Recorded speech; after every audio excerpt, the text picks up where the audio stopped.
Are you ready? Let's go. Now circling in the neutral zone. Here's the pitch on the way. 36 yards for the win. This. Here comes a big chance. The shot is this the dagger. The neutral zone. Home run. Good. This is as good as it gets. The Neutral Zone is brought to you by the Ontario Para Network. Follow them online at onpara.ca. Now, here's your host, two-time Paralympian, Brock Richardson. What's going on? It's time for another edition of The Neutral Zone. I am indeed your host, Brock Richardson. Coming up on today's episode, we are pleased to be joined by Tyson Gunter, who joined me a little while ago. He's an American athlete who does track and field. We had a great conversation, him and I together, so you will enjoy that a little bit later on in the program. Plus, we are going to discuss our thoughts on Vladimir Guerrero Jr. and not coming to a deal with the Toronto Blue Jays. We all have some thoughts. That will be an interesting conversation. And we're going to talk about Jesse Marsch, who's going to be in our headlines in just a minute. So stay tuned for lots of good stuff coming up on today's program. I'm joined by Cam Jenkins and Josh Watson. Here comes your headlines. Neutral Zone headlines.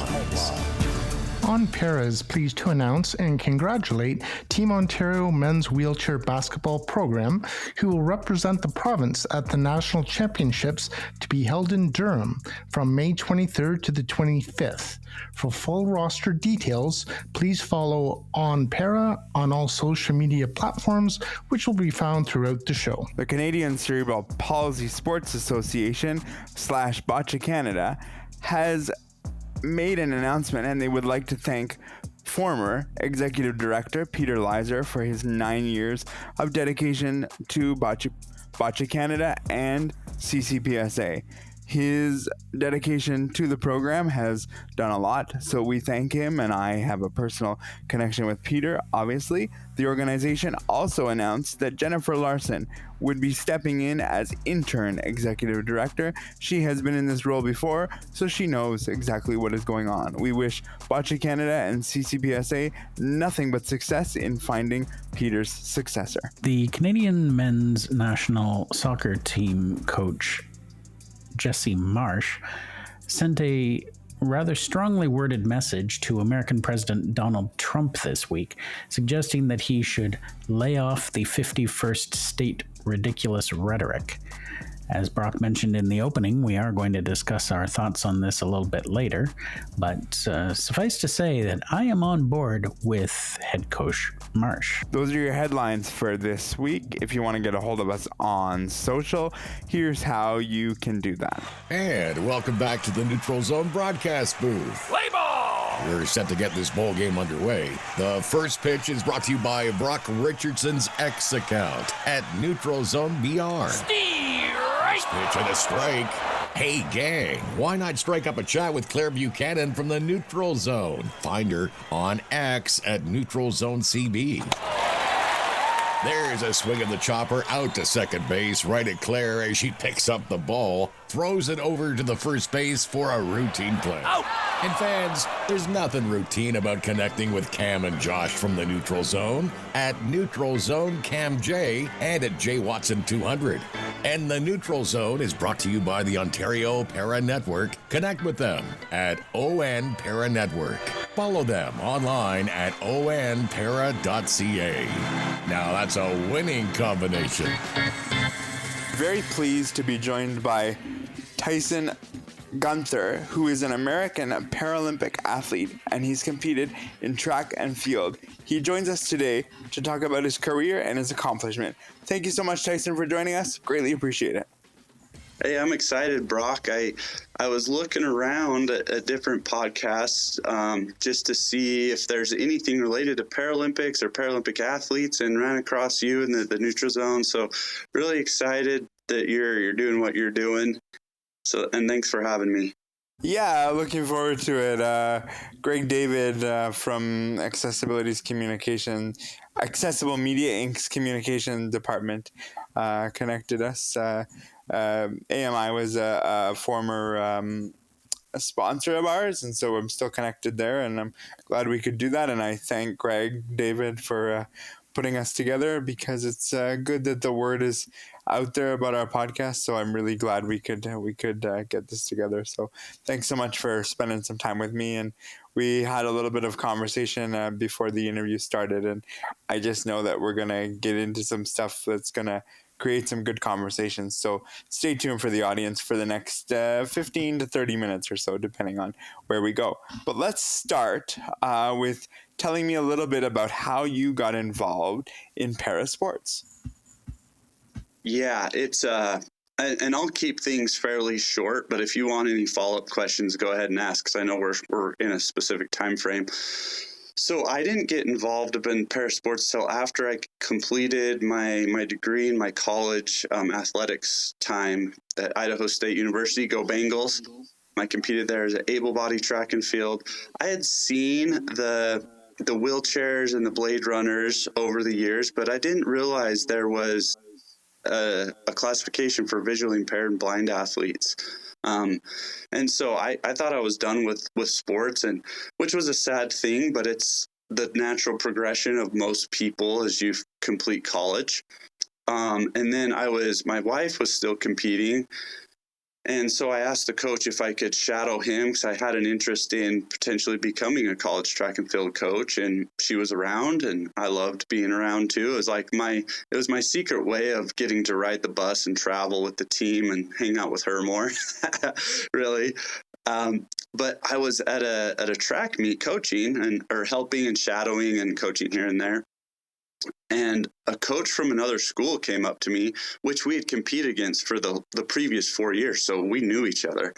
And he goes, "Hey, are you blind?" And it was kind of offensive, to be honest. I was like, "You come out of the blue and just ask me that, right?" And my vision is such that I do have vision. It's like looking through binoculars backwards. And so I can see a lot of the same things, just really small and far away. And so he asked me that, and once we got over the initial awkwardness, he's like, "Hey, have you heard of Paralympics? I coach a kid that's been part of the Paralympics." And I was like, "Yeah, I have." And anyway, long story short, he got me involved, which I'm super grateful for that experience and being able to get involved. It was always frustrating for me now that I didn't learn about it when I was younger, or at least knew that there was a visually impaired aspect. I competed in USA track and field junior Olympic program, just never ran across the Paralympics, which was now frustrating for me. And part of why I like to do these podcasts, and just to hopefully introduce that there is a visually and blind option for younger athletes if they happen to listen to any of these podcasts. Yeah, I think you bring up a really good point. I think I have heard a lot of people say that, time kind of gets away from them when they finally realize that para sports exists. I was one of the very lucky few that found a sport at a young age, 12, 13. Mm-hmm. The people that I was competing at were more than double my age. And so I'm thinking, wow, I really lucked out. And I'm learning that even doing this podcast and talking to different athletes, because it is a common theme of, we learn late and we find it out late. Do you think now, because of what you're saying about people finding out late, do you think now we're getting better at exposing para sports, or do you still think there's room to grow sort of in that realm? I mean, I don't know globally. I don't have a lot of grasp on that, but I know in the United States, there's so much just within visually impaired and blind athletes. I just got done this last weekend as a guest Paralympian at a large indoor track meet here in the U.S. And we had some Canadian athletes down there too. But I just got done just talking with people, and if I had the resources, I would take the time to take it on myself to go out and just start pounding the pavement.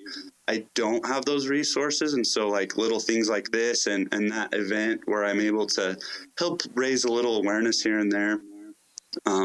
But there's so many opportunities, just like I said, within the visually impaired and blind community. And that doesn't even include the paralyzed, there's so many options, the blade runners, the amputees, that I think there could be so much more out there.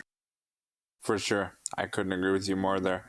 As an American para-athlete, can you tell us a little bit in general what life is like being an American Paralympic athlete? Because we have a lot of Canadian athletes that join us. That's where we do things, but we also like to broaden our horizons a little bit and talk to other athletes. So can you give us a sort of a synopsis as to the idea of what it's like being an American Paralympic athlete?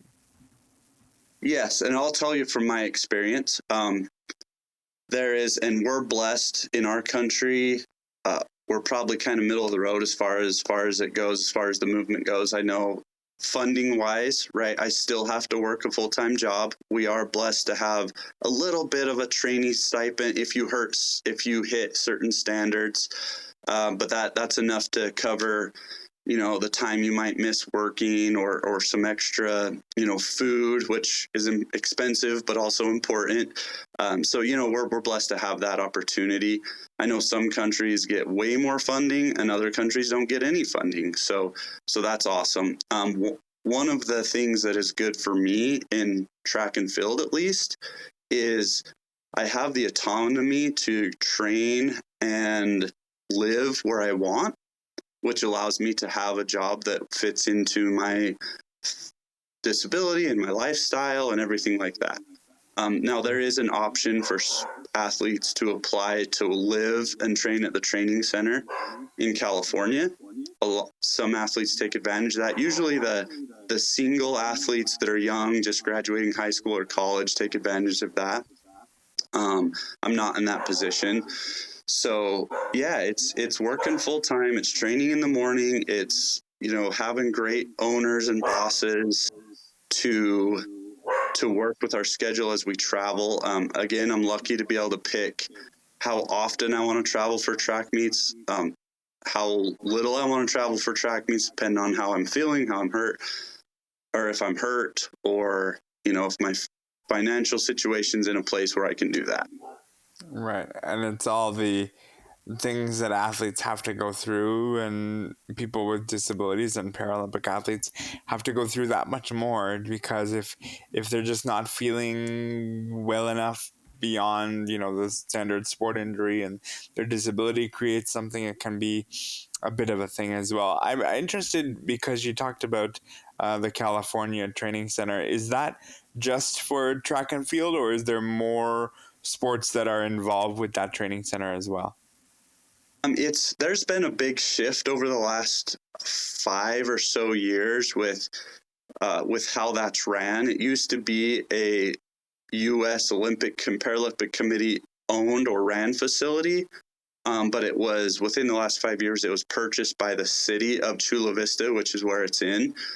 And I don't know all the details, but there's been a transition to where it used to be the main center for able-bodied and para track and field.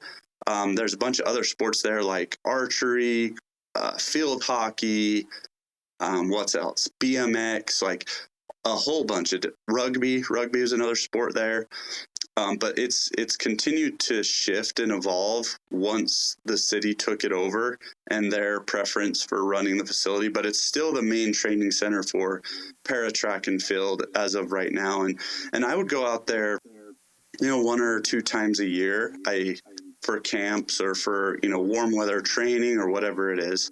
So I don't have, a full spectrum of what is going on there in the political side or that side from the athletes that live there day to day.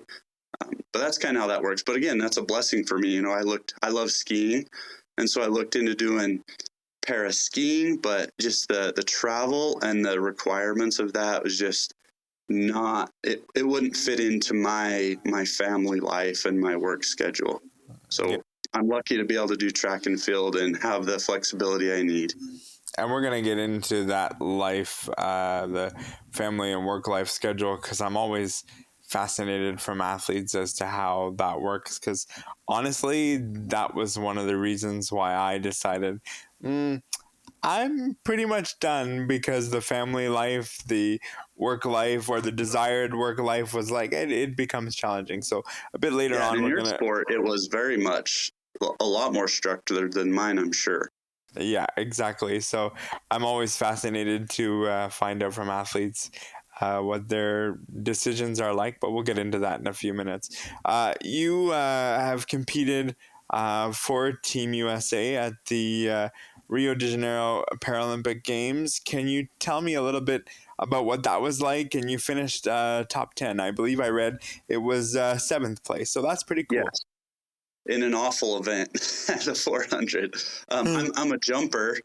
That's what I'm best at. And I went to the 2013. That was my first year and made the World Championships after a couple months really of training because I was done and just getting fat and lazy. But as soon as I found out about it, I went, got the silver medal in the high jump and was just amped. Like, hey, I got 3 years to train for Rio. Like, obviously there's some world championships before then. So I'm looking forward to winning, being a gold medalist, right? In 2014, we find out they're cutting the jumps in our classification. So I had the decision to make. Do I want to try to run a sprint, or do I just want to say, that was a good run. I had, 2 months of fun and I'm done, right? Because I'm pretty, for me, track and field has been an outlet and a bright star in my life, right? And I'm religious, so my faith has always been a bright star. But outside of that, I had a lot of struggles, as most of us do with disabilities. And so I said, I need to do this, right? And I had the support of my wife, my coach. Thankfully, he made me run some 400s in college, which I hated him for, but ultimately that prepared me to potentially make the team. And so I went into the trials in 2016, pretty frustrated, thinking like, oh, I should be here, like going into the trials and going into the games, chasing a gold medal. And now I'm just don't even know if I'm going to make the team because this just isn't an event that I'm that great at. So thankfully my coach prepared me and, had the family support and, some extra help from above, I think, and was able to make the team and have a really cool experience going to Rio, experiencing the village, which I had a taste of in Toronto the year before in the Pan American Games, and enjoyed the experience. It was a lot of fun. I was blessed to do it. Unfortunately in 2021 and then just last year, injuries hit. So I didn't make the teams, and that was killer to me. I've made the World Championships teams going forward, but not another Paralympic team, which hopefully we get one more. Hopefully we can hold together for one more. Yeah, it's always an interesting time when injury becomes plays a factor, and you make the World Championship team, and injuries doesn't come at an appropriate time. I don't know if there's ever an appropriate time for injury, but I find it very interesting. The one thing you said about your coach and how you didn't always love him for that, and there is time that we just don't love our coach, but when it's all said and done, you look back and you realize he did this for the right reasons. So yeah, it's a challenge being an athlete for sure. I'm still bitter about not making the team in 2015 in Toronto, which would have been basically my home situation there. And so I reluctantly went to support some of my teammates. And yes, I say reluctantly on purpose, but I reluctantly went, and it seemed like a good experience. But it's hard when you want to make something and it's like, come support. And it's like, yes, you should bang the drum of the Paralympic movement. I get it. I understand. I got it all, but it's tough. So yeah. It was devastating for me to go. My family had bought their tickets to go to, our plane tickets to go to Paris, and like everything was lining up. I had come off of a really good Pan American Games late in 2023. Like we were rolling, right? I was And the jumps are back, for those listening that may have missed that, they brought the jumps back. And so that's like, I was ready to go, and then had an unfortunate injury. And so my family went, because, my wife loves Paralympics, and, it was an opportunity for her and the rest of my family to get to go to Paris and experience Paralympics. And, I had the opportunity to go, and I chose not to because, like, it was too hard for me emotionally at that point. It was still raw. I was pretty frustrated, pretty sad, pretty bitter. And, that was tough. Yeah, I understand all those feelings, and it would be difficult. As much as going to the Paralympic Games would be fun, but when you were that close to potentially getting there and something stops you, it's tough to get up the courage and say, let's go and do this. So you're tougher than me because you did it. You went to Toronto and you took care of business, but I couldn't do it. So I did it, but I was strongly encouraged by a partner of mine at the time who said, you really need to do it. And I grinned and bared it, and I don't regret it. But if I wasn't strongly encouraged, I would have been like you and just kind of said, nope, too bitter, too angry, too frustrated, all those things. So you just have to have the right person at the right time that really just sort of either supports your decision or pushes you in the right direction. And I can admit today that the person did sort of push me in the right direction. But had I made my own decision on my own will, I wouldn't have gone. There's no way. No way. Let's talk about the next Paralympic Games, because that will be in 2028 in Los Angeles, which is in America. Obviously, as you said, you are looking to do at least one more games there.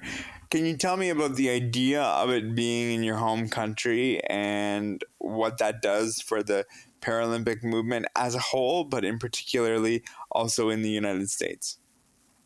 I think, like, what I've seen is every country that has the games coming to it steps up their promotion, their awareness, and their training opportunities for the games.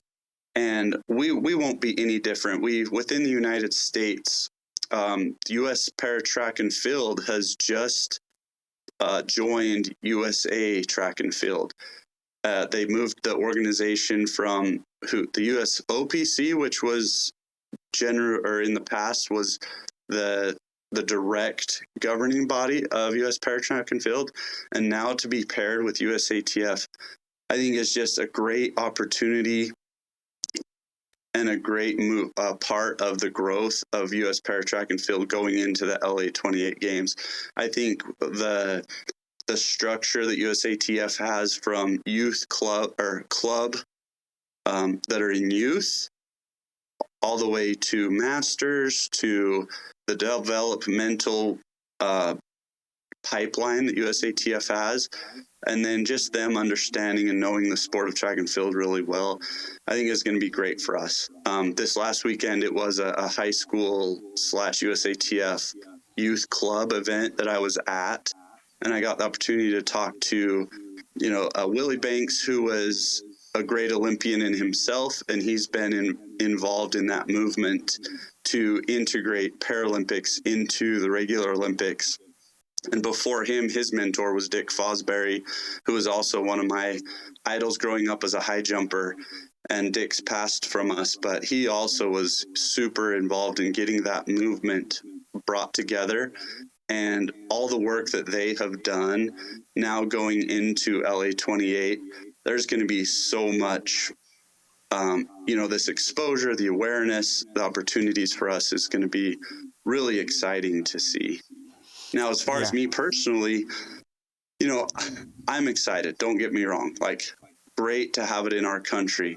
But there's something about knowing you're going to travel to another country and compete there and live there for a month that I love, right? So I'm not saying it's a downer, but it's like, I'm going to go, 500 miles down the road and hopefully be competing. And it's great because more family, more friends, more people can come see that and support us. But man, it would be cool to travel somewhere else, right?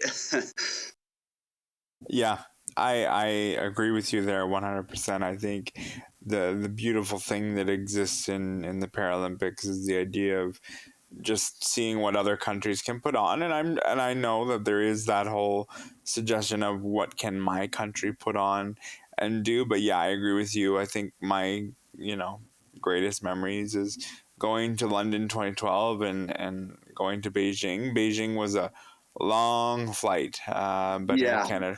Air Canada, when we flew, they had us in first class on the one flight there, and on the way home it was you were back in the economy. But I mean, we were treated well. But yeah, I agree. I think that changing places can be a thing. But I also suspect that Paris did a pretty good job with everything they do, and I can see the Americans thinking, we're gonna up the game, because you better believe that the next host organizing committee, and in this case it's America, is looking at the last games going, what can we improve on in our situation? Yep, for sure. So, and they'll do an amazing job. They will. I expect it. I know Paris did, especially coming off the kind of the weird COVID Tokyo games. So yeah, we're excited here. Yeah. So before we spoke, I learned a little bit about you, and I looked up a bio for you, and I asked you some questions as well. One of the things I learned was that you have a family, and that's obviously a factor. Can you tell me a little bit more the support of your family over the years and how that's propelled you into where you are today and the athlete you are today? I think it's required, to be honest, to be, if you're going to have a family as an athlete in Paralympics, at least, and probably anywhere, honestly. But, we just had our fourth kid. So my wife was a track athlete. She had a great early career in college and then had some injuries hit. And she felt like, she didn't want to be done. She didn't accomplish the goals that she wanted to accomplish or could accomplish because of those injuries. And so she just felt like, her way to support me was to do that. And then obviously we have, my parents and siblings and everybody else in our community willing to watch our kids, whether it's for a simple practice or whether it is for her to travel to come to a bigger meet. So I wouldn't be able to do it without them. And then the aspect, up until a couple of years ago, I just worked part-time-ish enough to make enough money to pay the bills and then to travel and do everything I needed to do. And then I've had to, with adding kids, work full time, which I have a great job at Black Label Supplements, where it's kind of an integration of my love for sports and marketing and the nutrition things that I've learned, and then adding in the supplementation.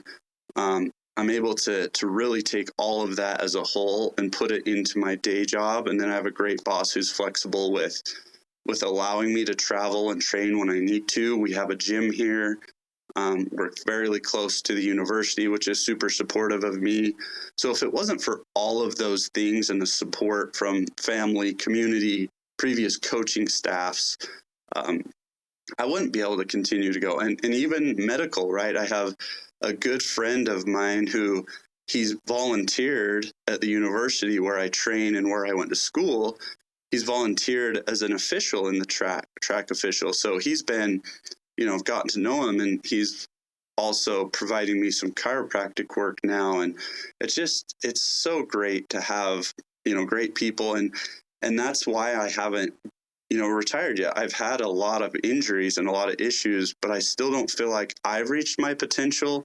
And I don't feel like I have given back to the people that have supported me enough to say, okay, I've given back to those people that supported me. I can feel good about retiring.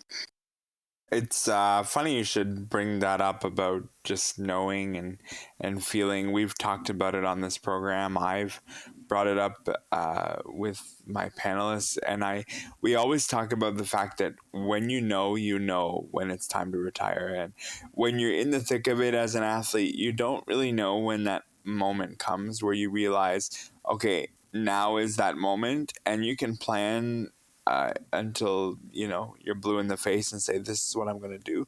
But it really hits you like a ton of bricks, either positively or negatively, where you then realize, oh, now's the time and this is where I'm going. So I think as long as an athlete feels that like they can still compete at the level they want to, then I think they can compete as long as they feel they need to. And when you'll know. And I think that's a real good strength that exists in athletes today.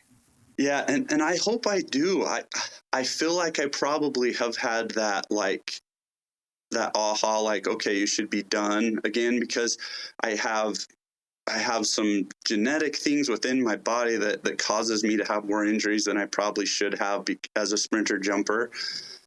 And I have that drive. It's like in the movie Cars when Doc Hudson talks about, I watch that a lot with kids, but he talks about like, he wasn't done emotionally, but, the racing had moved on from him. And so he had to be done. And I was talking to Andre Phillips, who was a 1988 gold medalist in the 400 hurdles just this last weekend. And he was saying the same thing. He's like, I just knew I was done.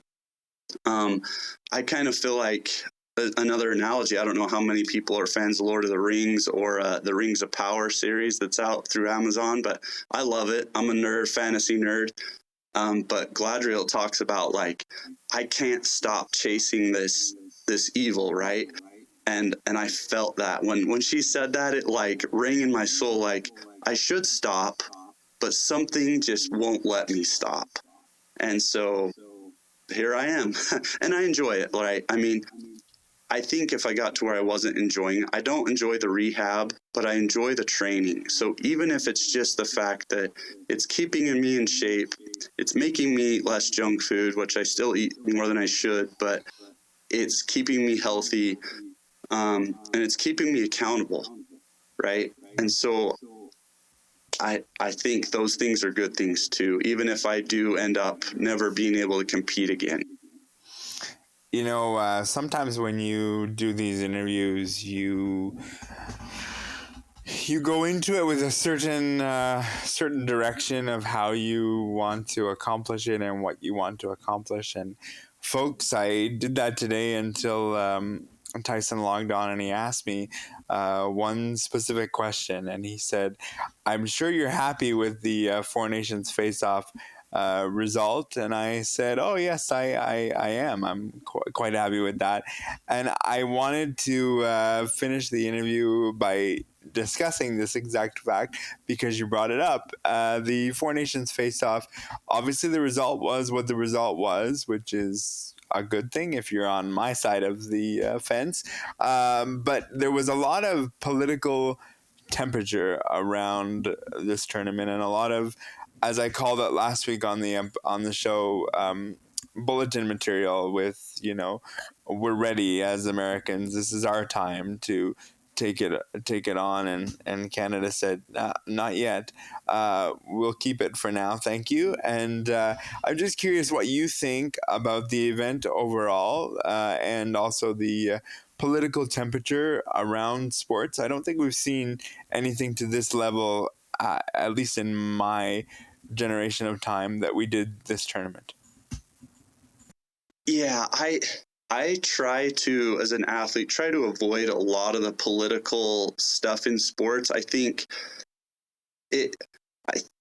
I think it diminishes the power of sport. The whole idea of limpism and what the Olympics and Paralympics are all about.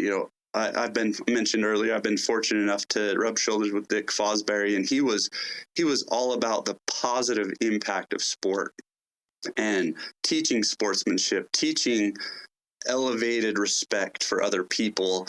And I think we're losing that to a degree, and that makes me sad. because there's the competitive nature, which is great, but I think it's taken way too far in some aspects. We need to be competitive, but also respectful.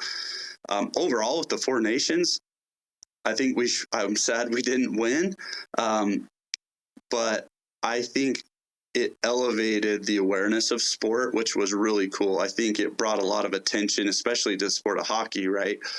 And I think some of the stuff specifically, and I don't remember names or whatever, but one of the hockey players I believe he's from Canada, was talking about how, we're out there busting our butt, working hard, and other sports aren't doing that.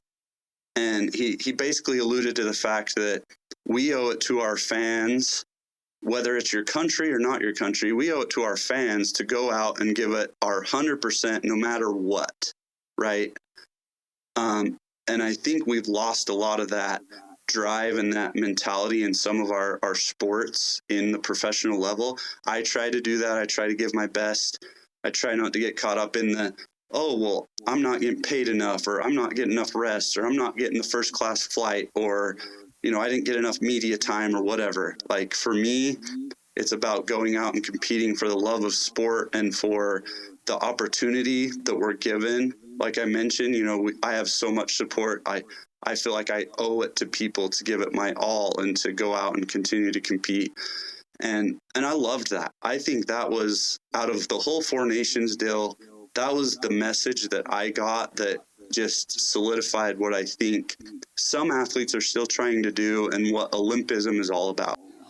Yeah, I mean, there was a lot of people that are in higher, quote unquote, knowing positions here in Canada that were questioning, what was the level going to be like of the Four Nations? This was just an extension of the All-Star game. Were we going to see high levels of competitiveness, or was this going to be a step above the All-Star game? And I think all of the questions were answered very, very quickly as to what this was going to be. And I think the NHL and the NHLPA did a wonderful job of putting it together. And I think when you think about, the two rivalries and everything surrounding that, Canada and the US in the final, I think everybody saw what this was, and the numbers, particularly in the States, of having, millions and millions of people watching it speaks a lot, because you don't see that very often in hockey in general. So I think it just speaks to the growth of sport in general. And I think that the NHL did it right, even though we all kind of went, Four Nations, how can you call this best on best if it's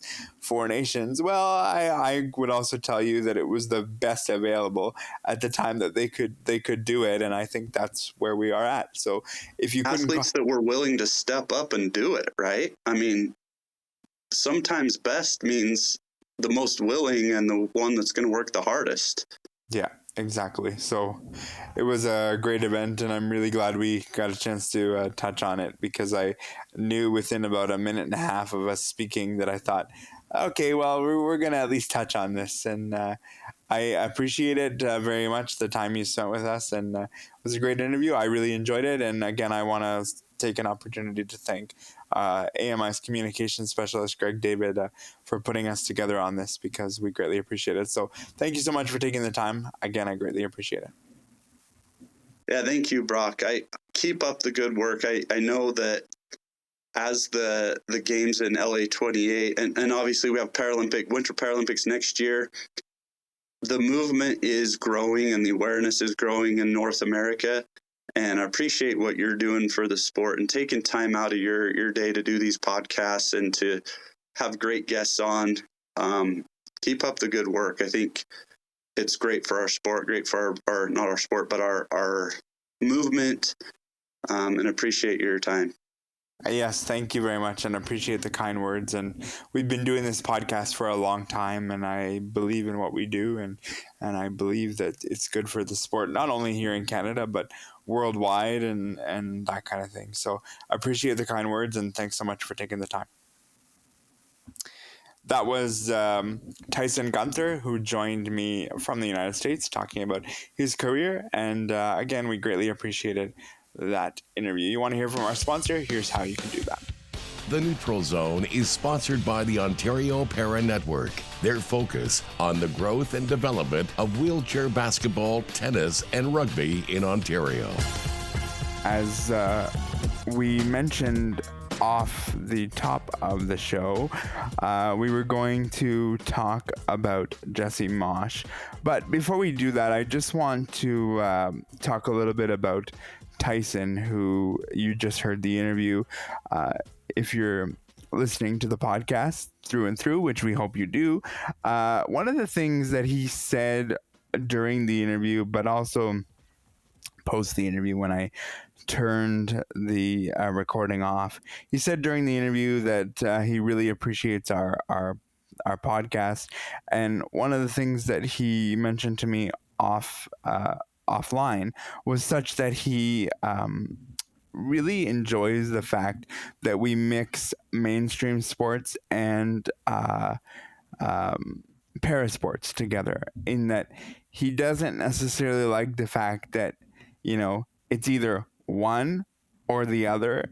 It's either you have podcasts that have Paralympic athletes on the podcast talking about mainstream sports, or you have full podcasts with parasports which don't have athletes connected. It's not one and the same in both together. And I know, Cameron, you've been a part of this podcast since the beginning, even before I came along.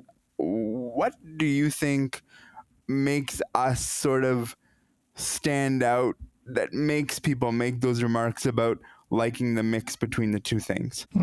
Well, it's just what you said. It's the mix between the two things. We want to shine a light on parasports, so we definitely talk about that. However, we also want to talk about able-bodied sports or pro sports. So you kind of mix the two together, and I think it's a way for some people that are into professional sports to listen to our podcast, but then with coming to our podcast, they learn about parasports, which is a great thing. So I think that's kind of one of the main reasons as to why people enjoy our podcast, because we have a little mix of both. Josh? Yeah, I would agree with that. I think that it's great to have a parasport-only podcast, but the four of us are not only parasport athletes, we're also sports fans. And so why shouldn't we talk about the news of the day or things in the mainstream sports world? Why not mix the two together and certainly shine the spotlight where we want it to be shone in the parasport world, but talk about our favorite sports teams as well. I think it's a great mix. I love it. Yeah, I do as well. I think that, you know, having that sort of acknowledgement from somebody who doesn't live where we live and lives in a bit of a different world, a different climax right now, and a different climate environment. It's certainly something that I took to heart and I appreciate. So thank you very much to Tyson for that interview. And we spent 30 minutes plus talking, and I really appreciated the time we spent. Speaking of political temperature, we mentioned this off the top of the headlines. Jesse Marsch, Team Canada soccer coach for the men, made a remark telling President Trump to lay off the ridiculous rhetoric of the 51st state. Cameron, this was not your headline, so I'll give you the first crack at this. What say you? Oh boy, we've got into politics. I agree. President Trump should not be talking about saying that Canada is going to be the 51st state. It's disrespectful. It's also very disrespectful that he's calling him Governor Trudeau, because he's our prime minister, and threatening tariffs on us. And then he pushes it back. And as of this recording, tomorrow is supposed to be when the tariffs are supposed to happen again. That's going to hurt our economy.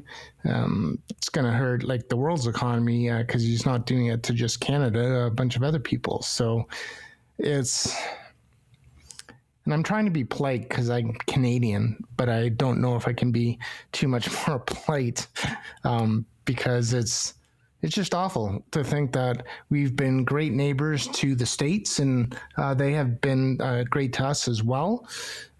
For many years, except for maybe the 4 years that Trump was the president from whenever it was, 16 to 20 or whenever it was. So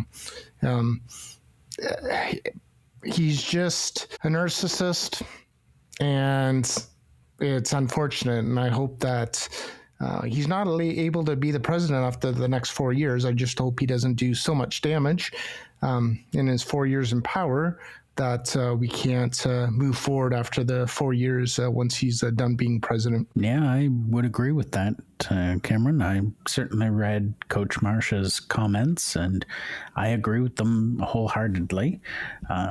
I don't have a lot of faith in President Trump, and I'm a live and let live person. I don't care who America votes for. We've had Republican presidents in the past. We will have them again, and that's fine. But this particular Republican president just seems to not have any care in the world for the damage he will cause. Because you spoke about the tariffs earlier. Tariffs don't just affect us, and they don't just affect China or whomever else he levies these tariffs against. He clearly doesn't have an understanding of how the world works, because if he did, he would understand that American companies have to buy from other countries. They don't often have a choice. And so by levying those tariffs against us, we all know what happens when a tax gets added to something.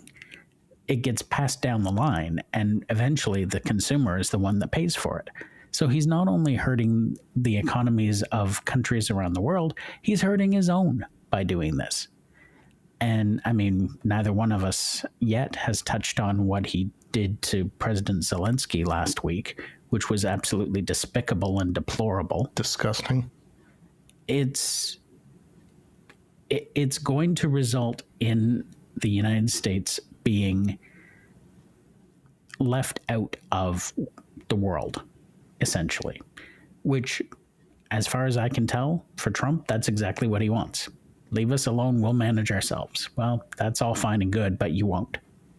You'll stick your nose in where it doesn't belong. Yeah, he wants everything made in America is what he's trying to do. Well, that's what he says, but I don't know how that's possible, but if he can get more made in America, that's what he's trying to do with the tariffs, to get people to, make their own products in the States so they don't have to rely on other people. Right. And you know what? That's, on the surface, that's a lofty goal. That's a wonderful goal, if that's what you're trying to do. But I wasn't born yesterday. Neither were either of you. We both know, we all know, that somewhere in the backroom dealings, Trump is making money off of this somehow. Maybe not while he's president, but his companies will be making money off of this somehow. That's the only reason you screw with things the way he has. And good on Jesse Marsch, to bring it back to what we were talking about. Good on Jesse Marsch, an American, for standing up and saying, no, this is wrong. Be quiet. Go run the country. Worry about the things we need you to worry about, and leave Canada out of it. Because he's American, so that was great to hear from an American. Absolutely. And to be fair, I am fully aware that most Americans either don't care about Canada because they don't know where it is, or they like Canada. Maybe they've traveled here. Maybe they've done business here. So I'm well aware that people within Trump's own party will not agree with this statement. But again, you have to feed the narcissist, unfortunately. You have to placate him. And so this is the mess we find ourselves in. Do I believe he will attempt to annex Canada? No, I don't think he's that stupid. However, I have seen that there is a bill in Congress giving him permission to try and purchase Greenland. So anything's possible at this point.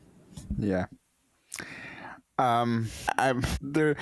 First of all, Jesse Marsch, totally agree with him 100%. Looks good on Trump, whether Trump sees it, doesn't.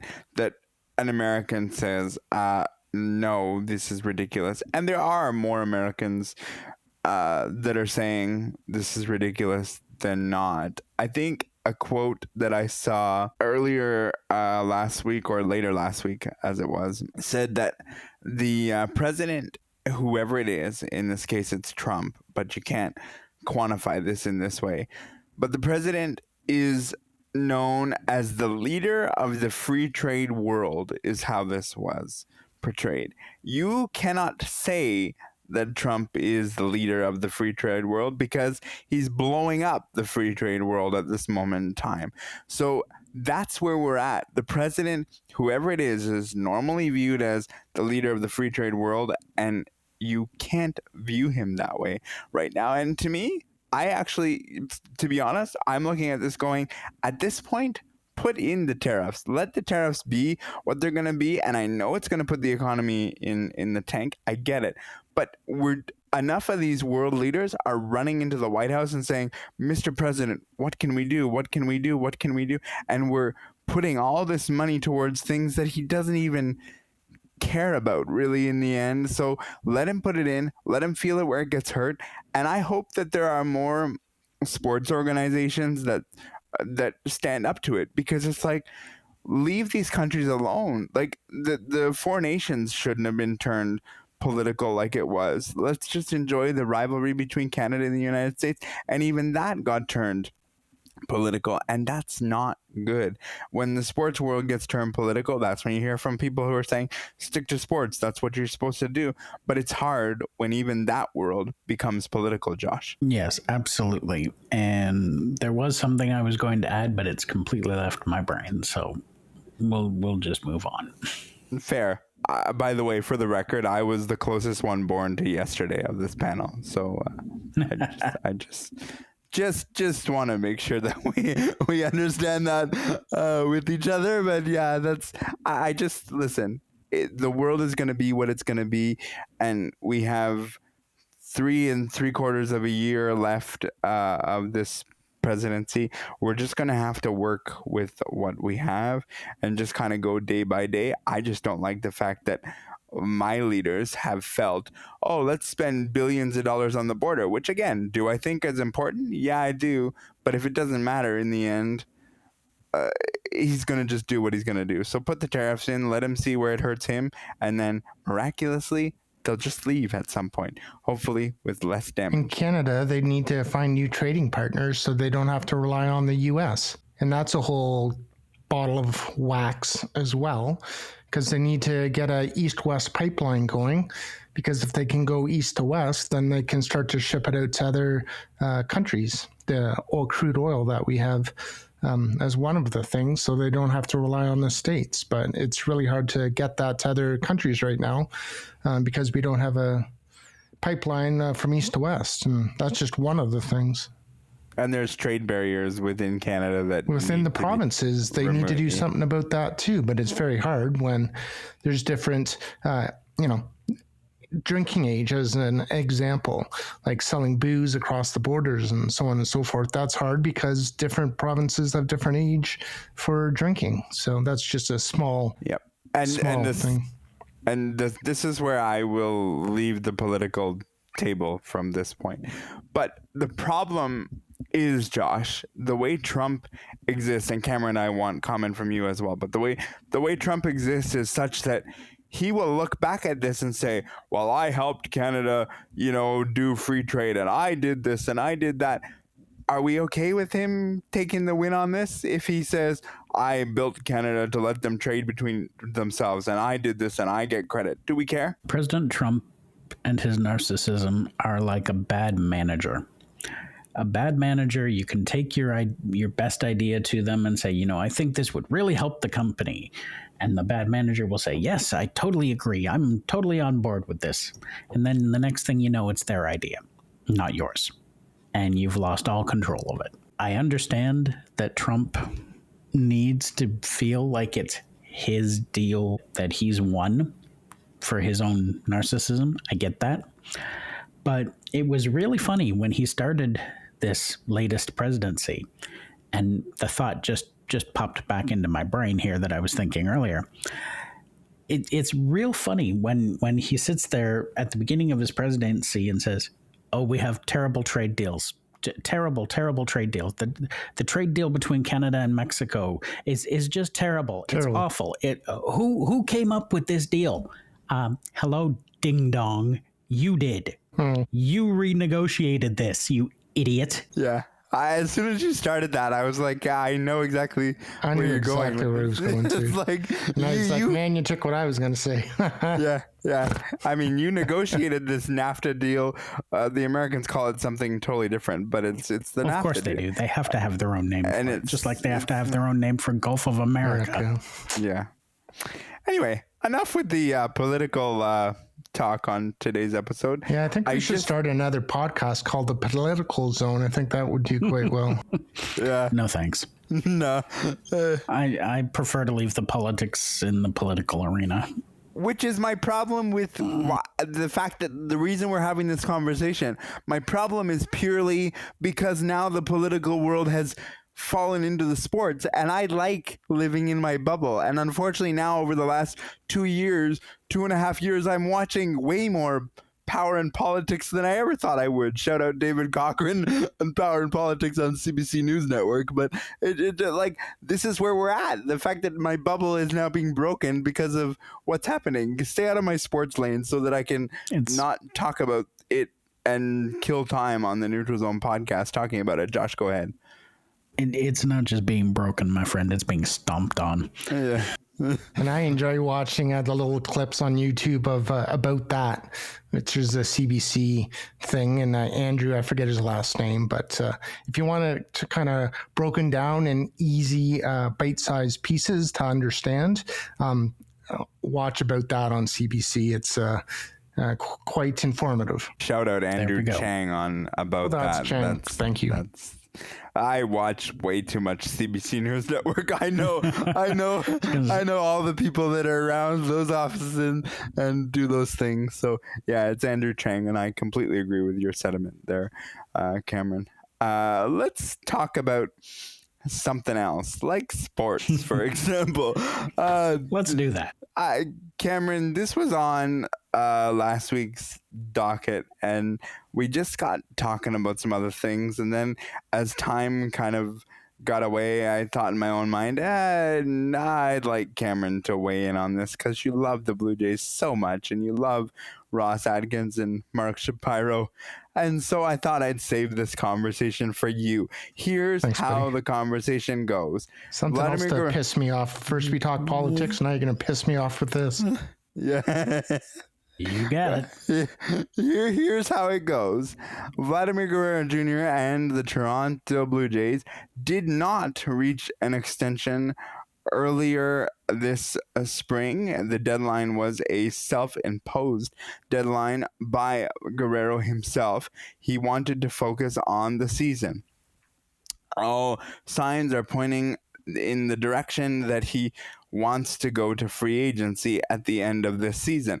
I also want to point out the fact that he is good friends with Juan Soto, who went to free agency and got a boatload of money. And so probably Juan Soto is in his ear going, man, everybody's offering me money and doing this and doing that, and it's really good, and the Blue Jays obviously don't want you because they're not backing up the truck. What says Cameron on the Toronto Blue Jays and Vladimir Guerrero Jr.? Well, as far as Juan Soto, your opinion on that, I don't necessarily agree with, because I don't think he'll end up going to the Mets. Because I think although they have an owner that's been spending like he's a Scrooge McDuck, or I guess Scrooge McDuck saves all his money. But anyways, you know what I mean. I don't think that they're going to spend that much to get Guerrero as well, because he's probably going to get $500 or $600 million. And if I almost said Leafs, if the Jays want to keep him, they're going to end up having to spend like $600 million to keep him. And I think allegedly what money was being offered to Guerrero was $585 million, and he said no to that. Once it goes to free agency, anything can happen. And I see where and I don't know, because with this AI stuff and people like can post a conference and they can make them say whatever they want to say now. I don't know what's true and what's not true anymore, but apparently, Vladdy is okay with going to the Yankees now. But before, he was like, I'll never play for them and I hate them and blah, blah, blah. But now all of a sudden, because he's going to go to free agency, all of a sudden he doesn't mind if he goes to New York Yankees. So you never know what's going to happen.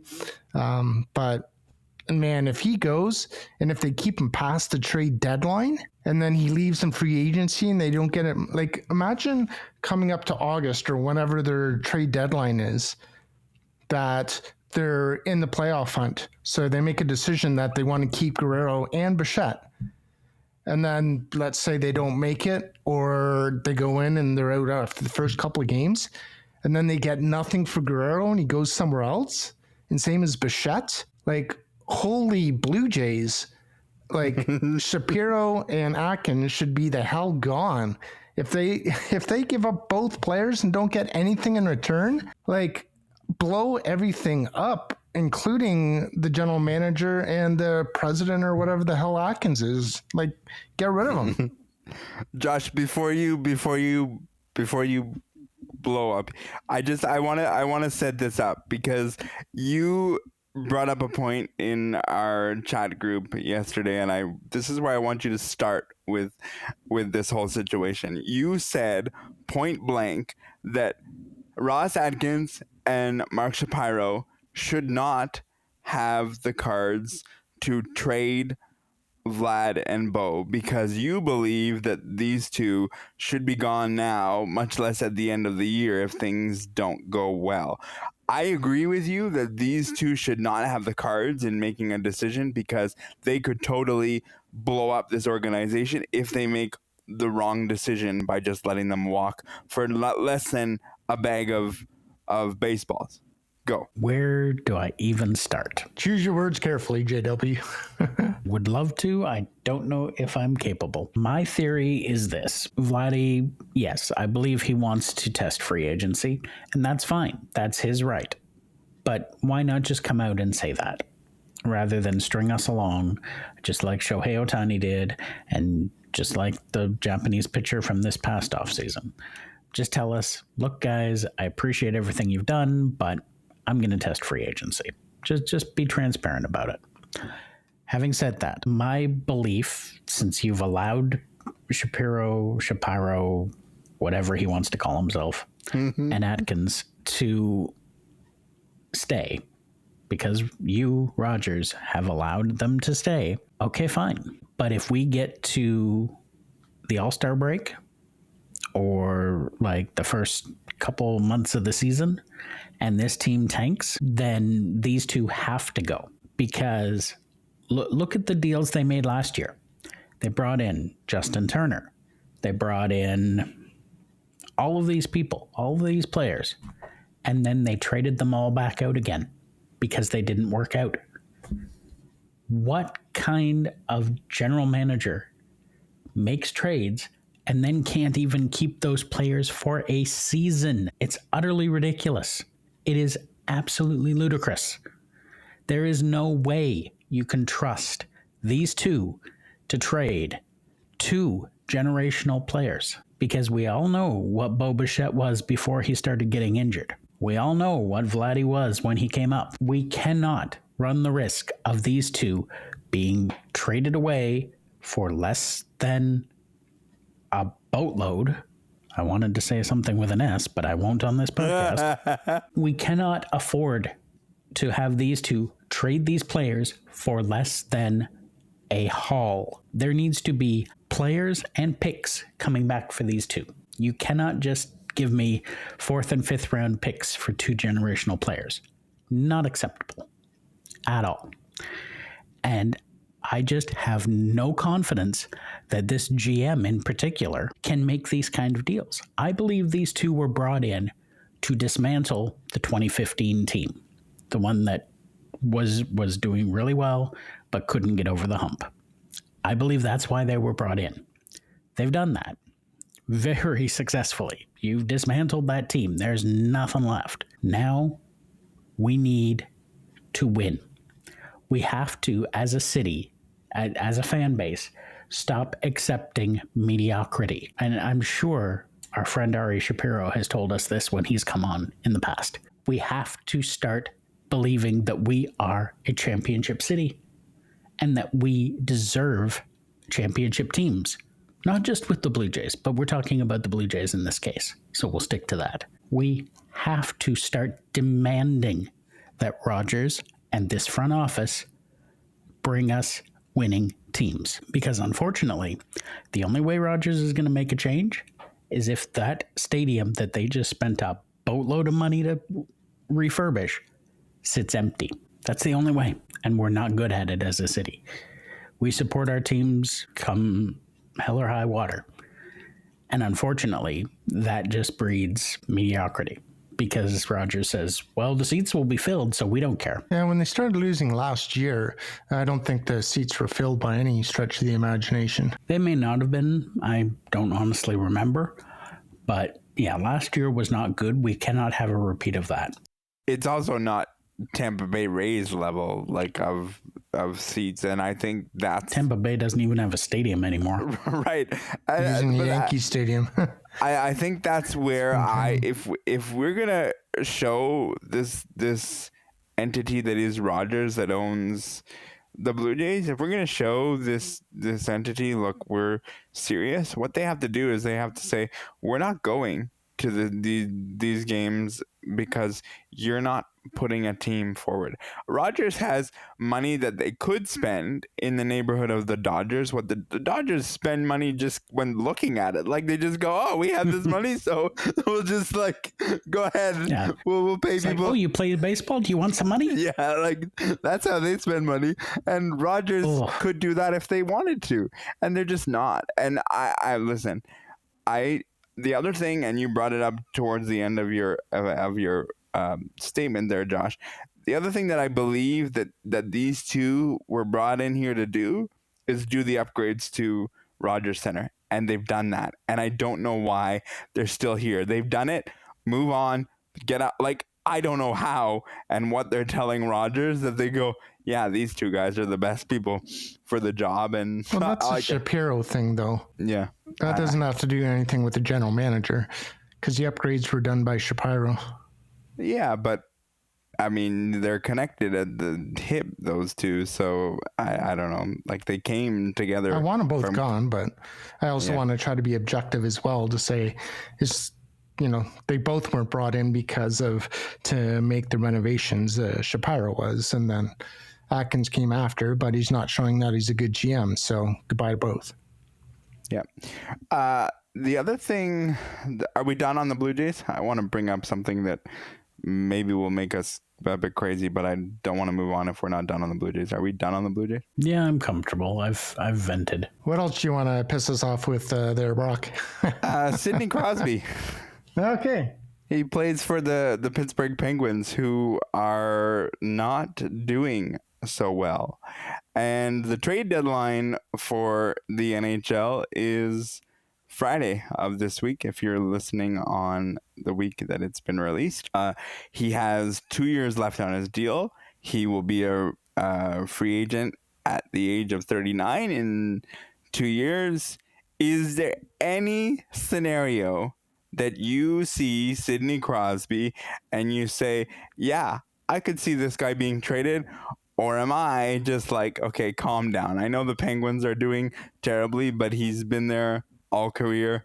What say you? Is there any chance Sidney Crosby is not a Penguin by the trade deadline? Cameron, go. Stop spreading rumors or whatever you're doing there, Brock, because he's not leaving Pittsburgh, man.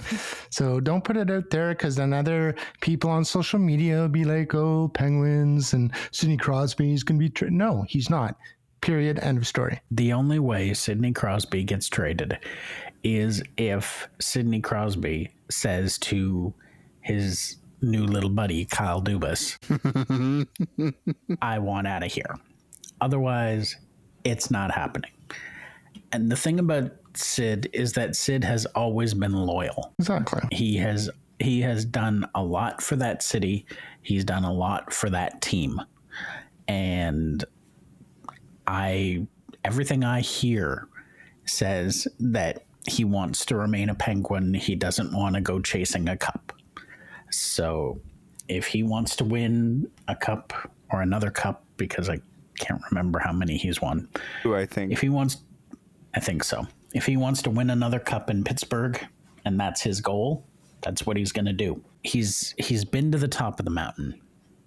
He's not like a Ray Bourque who was in Boston for all those years and couldn't win a Stanley Cup. He's won a Stanley Cup in Pittsburgh. He wants to win another one. And you know what? That's admirable.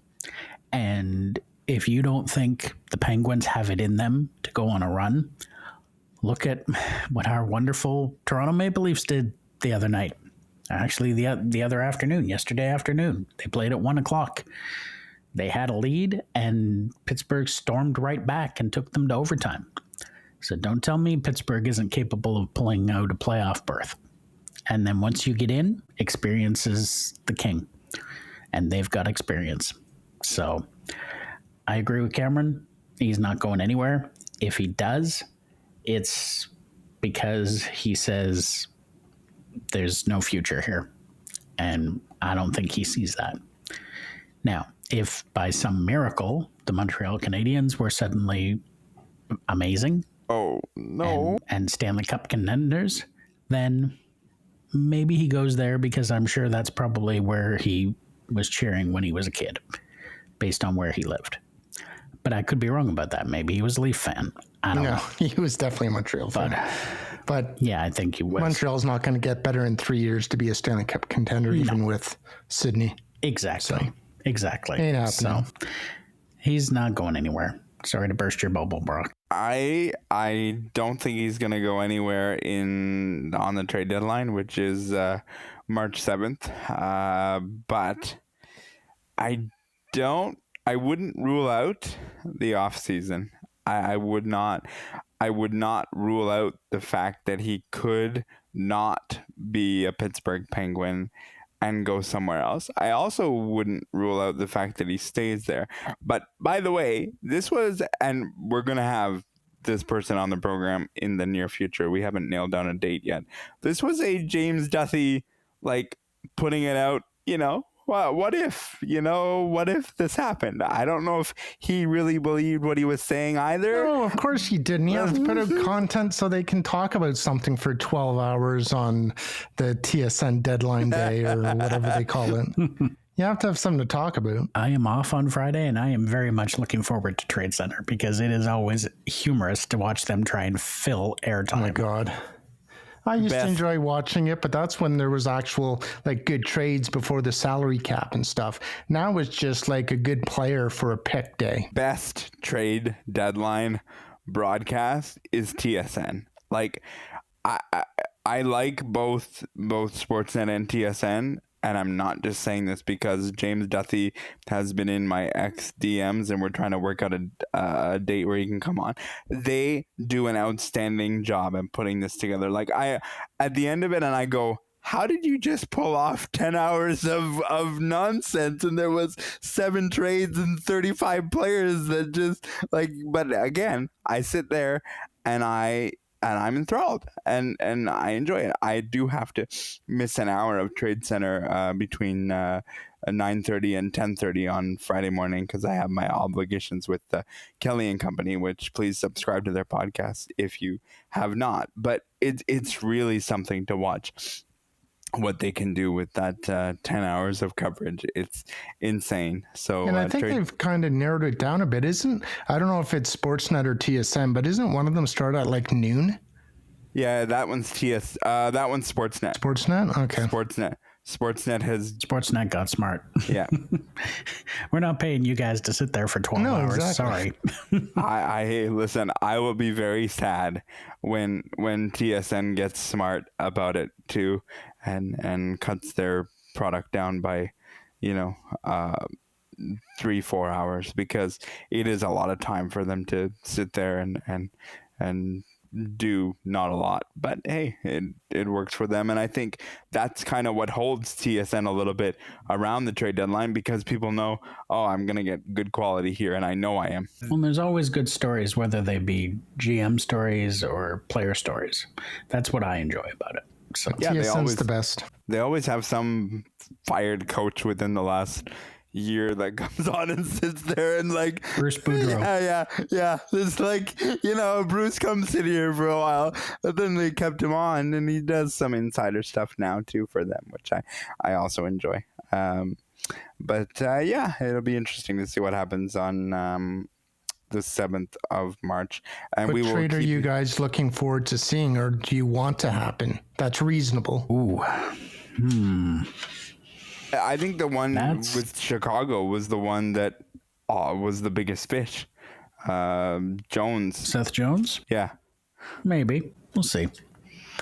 I have no hope that there's going to be a big trade anymore, because like you said, everything is salary cap, and 9 times out of 10 what you see are third and fourth line guys being moved around. One team wants to get tougher, so they trade for a retread that basically only, well, let's call a spade a spade. They trade for a Corey Perry type, a guy who used to be a really strong player and is now basically a third or fourth liner who protects their star. That's the kind of trade you see anymore. And those are interesting, but yeah, gone are the days when you're going to see a Matt Sundin or somebody like that traded at the deadline for Wayne Gretzky. Whatever. Exactly. Well, Wayne wasn't at the deadline, I don't believe. But yeah, you get my point. Yeah. Yeah, no, you're right. It's a lot of third or fourth line players that are gone, because you got to, build up your bottom 6 to be a little bit tougher, because it's harder to play in the playoffs. Well, and they need to be able to play. No, they got to be quick these days. They can't just too. play 5 minutes a day. Yeah, exactly. So we'll see how that goes. I think there's a couple of names out there that may go. Brock Bosner, or however you pronounce his name. Besser. I don't think Shen, that's been a lot of talk in the Toronto area, both Shens, but I don't think, at least in St. Louis, he's going anywhere now, because they're right at the playoff spot, and there's a lot less sellers as well. So it's a seller's market right now. So I think it's going to be harder to do some trades. But moving forward, with the salary cap going up so much over the next 3 years, I think that's going to affect trade deadline day in a good way. And I think you're going to be able to see more trades, because people are going to have more flexibility, because there's a lot more money in the salary cap available. Yeah, you're also going to see free agent frenzy go off the rails as usual. But he's going to sign somebody to a 12-year, $700 million deal or something. Yeah, McDavid's only got a year left on his contract, I think. Next year's his last year, so you never know. He's not going anywhere in Edmonton. Yeah. He's not going anywhere in Edmonton. He may not be, but I would think one of them might, because I think Draisaitl wants to be his own man at some point. Draisaitl, he signed a contract. He's there for 7 or 8 years in Edmonton, because he got $14 million a year. So he's staying in Edmonton for a while. But it's Connor McDavid that's contract's up next year. After next year, he's done. As you said, Cameron, that $14 million contract is going to look more like a 11 and a half when you have the salary cap go up, which is going to make all the GMs go, we can spend money because this one doesn't look so bad anymore. And that's the way it rolls. And Connor McDavid's going to end up getting 15 million, 16 million a year. My favorite expression, oh, they'll never be able to handle that contract when it comes due. Well, I'm not so sure. Yeah. Connor McDavid. There's always a buyer somewhere. Connor McDavid will be the Leafs Tavares. He'll come as a reclamation project in many years. I was waiting for one of you guys to say that. When he's old enough and, we can bring back McDavid. He's 32 or not 32. He's 35 and we can do this. And that's what we'll do with McDavid. And we'll take it and we'll understand because Tavares does still produce even just a little bit from time to time. He does. When we don't have a guest, it's like I just go, we have more time, and then I think about Mark, who goes, guys, no, you don't. I still have to put that interview in there that we did, but it's always fun to chat with the panel as we do weekly, and we thank the Ontario Para Network as they have sponsored us for last year and a half and continuing, and we thank Josh Watson, Cam Jenkins, and I'd also like to thank the aforementioned Mark Aflalo, who is eating a baguette while editing our podcast because he's in France doing something. Paris. So enjoy your baguette as you edit our show. Stay tuned for next week because you just never know what happens when you enter the neutral zone. Be safe, be well. The Neutral Zone is brought to you by the Ontario Para Network. Connect with them at ON Para Network. Follow them online at onpara.ca. Now that's a winning combination.